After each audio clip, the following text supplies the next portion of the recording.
It's midnight, and somewhere out there, excuse me, I needed a snack.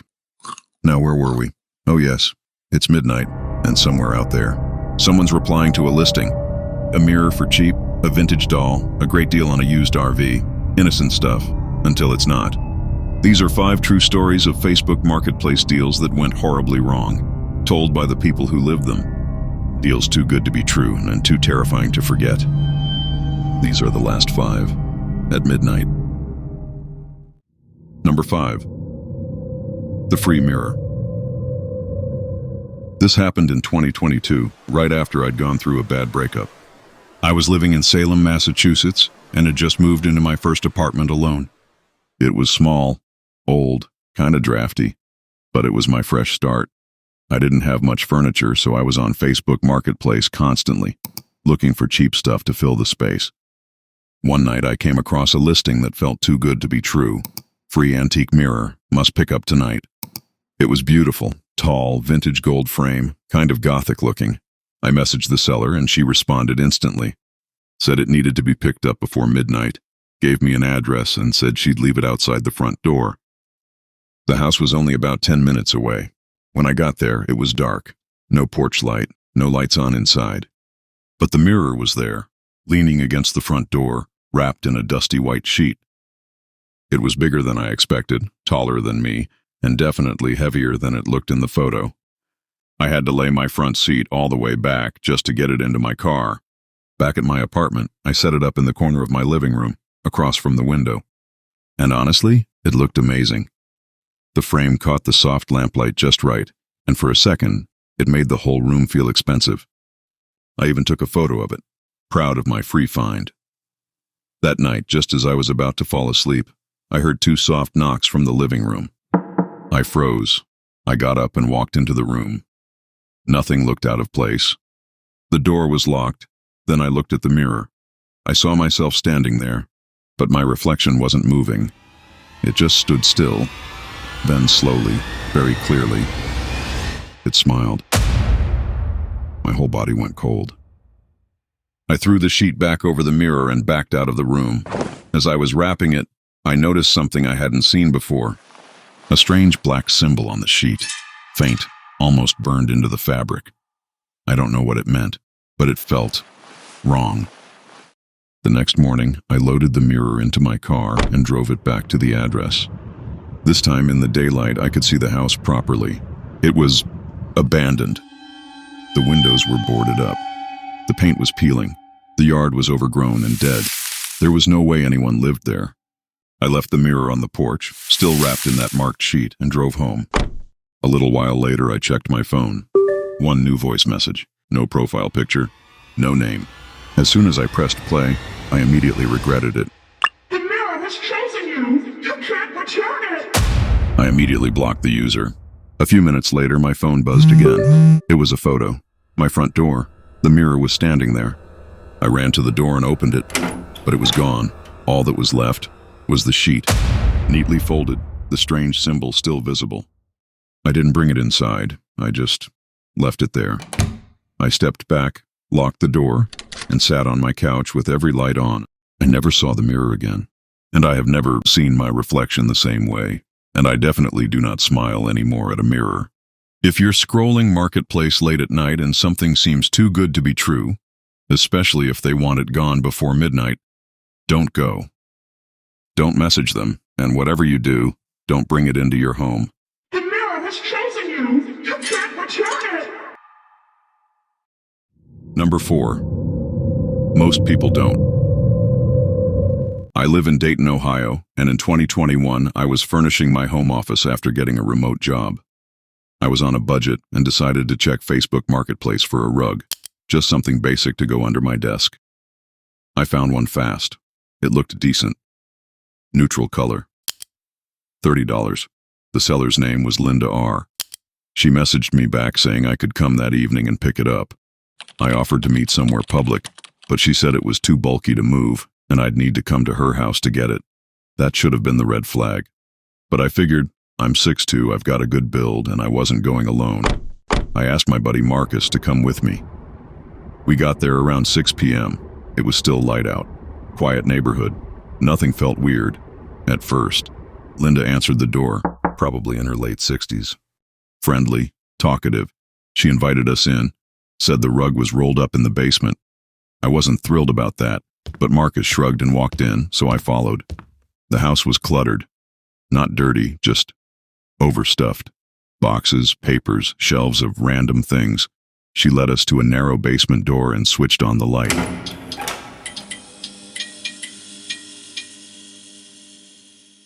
I had to roll it up down there, she said. Too heavy for me to carry. Marcus went first. I paused at the top for a second. There was this faint metallic smell, like copper. I followed him down. The rug was there, rolled up tight. It looked older than the photo, but still usable. I bent down to take a closer look, and that's when I noticed the floor underneath, stained dark brown. Not paint, not mold, something that had soaked into the concrete and spread out under the rug like a shadow. Linda came down behind us. "Oh, that's just from paint," she said, before we could even ask. Marcus looked at me. I gave a small nod. "Let's just go." He picked up the rug and we started heading upstairs. Halfway up, she casually said, "It's good you came with someone." I stopped. "Excuse me?" I asked. I said it's good you brought someone. Most people don't. We didn't say another word. We left. We didn't speak again until we were halfway home. Then Marcus goes, "Man, what kind of seller says that? Most people don't. Most people don't bring someone else with them. Why would they need to?" I said, "Yeah, I've been thinking about that since we walked out. When we got to my garage, we unrolled the rug to let it air out, and the smell was even stronger now, metallic, sharp, like it had been sealed up with whatever had made those stains." Tucked in the corner seam, Marcus found a small broken button. Old, worn down. Definitely not from the rug. He held it up and said, "Bro, we just picked up evidence from a crime scene." He laughed when he said it. I didn't. I left the rug in the garage that night. Didn't bring it inside. The next morning, I dragged it to the curb and left it with the trash. Trash pickup was still hours away. But when I left for work, the rug was gone. The trash hadn't been touched. Someone took it. I'm not the kind of person who gets spooked easily, but this still messes with me. And I'm telling you right now, never go inside their house. I said it's good you brought someone. Most people don't. Number 3. She looks like me. This was back in 2019. I live in Rochester, New York, and we had just moved into a slightly bigger place. Me and Haley, my niece, who was 7 at the time. I've been raising her since she was 3 years old. I saw a listing on Facebook Marketplace for a box of old toys, mostly dolls and stuffed animals, for $10. The woman selling them said they were her daughters from the 80s and she was finally clearing out space. When I arrived to pick them up, the box was already sitting on the porch. Written across the top in black marker were the words, "Free if you have kids." I remember thinking that was odd. It had been listed for $10, but I figured maybe she changed her mind. I messaged her to say thank you just to be polite. She never replied. That night, after dinner, I let Haley go through it. There were a few plushies, some plastic horses, and old board game pieces. But one thing immediately caught her attention. A porcelain doll with pale skin, glassy eyes, and delicate painted lips. It looked almost brand new. I told her to be extra careful with it. Real porcelain, not something to toss around. She was fascinated. She picked it up gently, looked it over for a long time, and finally said, "I think I'll name her Ella. She looks like me." The first few days were normal. Then one afternoon, while Haley was at school, I was folding laundry in my room when I heard her voice. Auntie. I stopped immediately. There was no way she was home. School didn't let out for another hour, and I was the one who had to pick her up. My heart skipped. I walked down the hall and opened her bedroom door. Nothing, no one. Everything looked exactly the same. I stood there a second longer than I meant to, listening. And then I went back to folding clothes. Not 10 minutes later. Can we have cookies tonight? Haley's voice again. I rushed back into her room, still empty. But now the air felt heavier, off, like someone had just been there. I scanned the room, everything in its place, until I turned to walk away. Can we have cookies tonight? The voice was right behind me. I turned around. The voice had come from the exact spot where she sat. It mimicked Haley's voice perfectly. And then the TV in the living room turned on. Full volume. Static. I ran out of the room. My mind was racing. I packed everything back into the box. The doll went in last. I taped the box shut and carried it straight to the dumpster behind our building. When Haley got home from school, I told her, gently, that we needed to get rid of the toys. That night, the house felt much lighter. We enjoyed our dinner, and I knew whatever I brought into our home was gone. If you ever come across something that's labeled free, please ask yourself, why do they really want it gone? Can we have cookies tonight? Number 2. Turnkey RV. In 2021, my boyfriend Matt and I decided we wanted to give the RV life a try. We both work remotely and had saved up enough to afford something a bit older and hit the road for a while. We found a used RV listed for a great price. A bit of a fixer-upper but with solid bones. The only catch? It was all the way in Elko, Nevada, about a 300-mile drive from our home in Sacramento, California. But honestly, we didn't care. We figured what better way to break it in than with its first road trip home.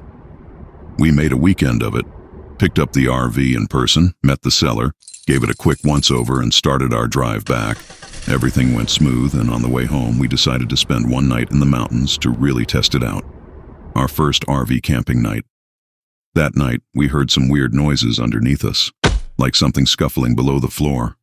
We figured it had to be an animal, totally normal for camping in the woods.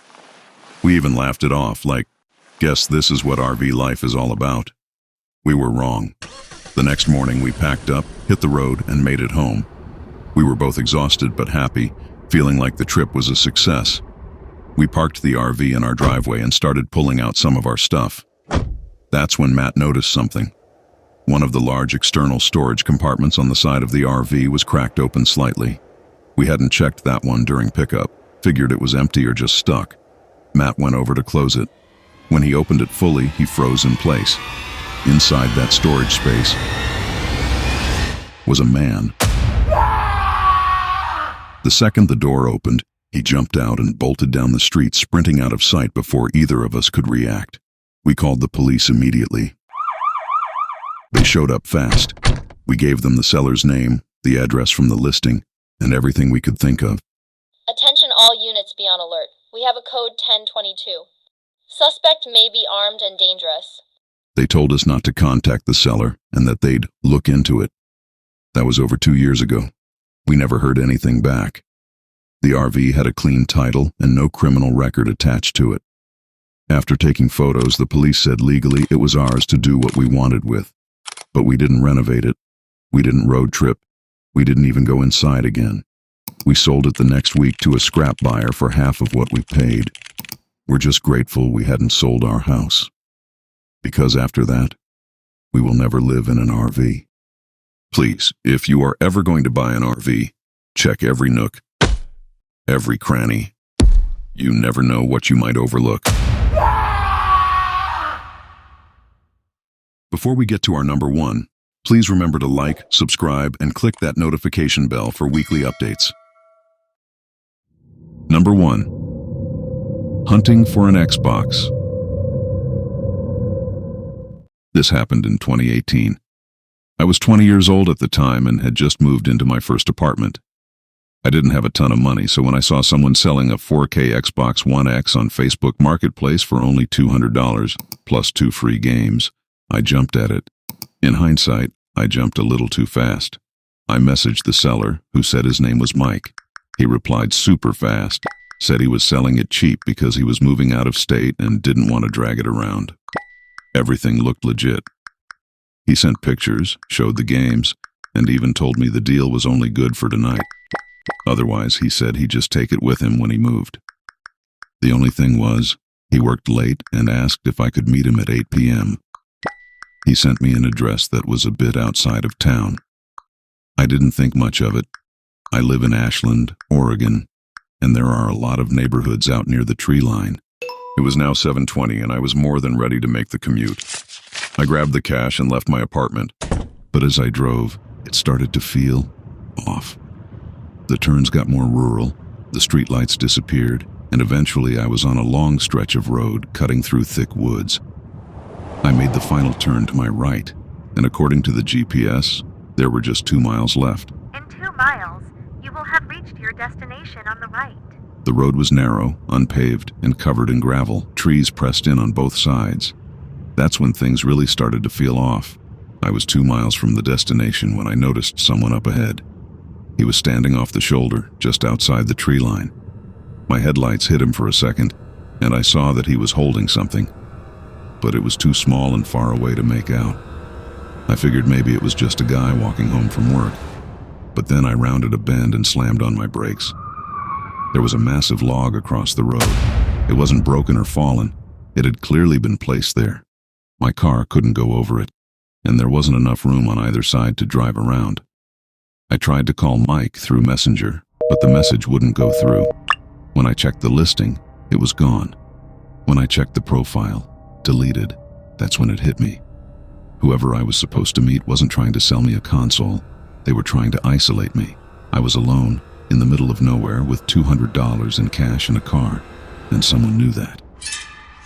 I turned the car around as fast as I could. I was shaking, barely able to shift gears.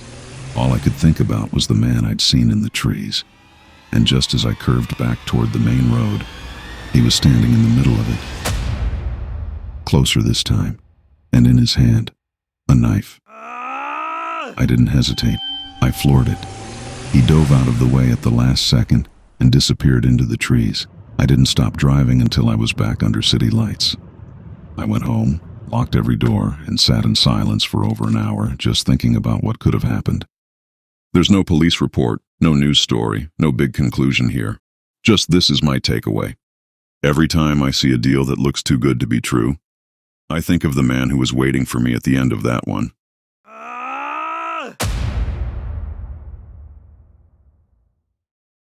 That concludes our countdown for tonight, but the real nightmare begins now. Don't forget to like, subscribe, and join us next time for next week's Last 5 at midnight.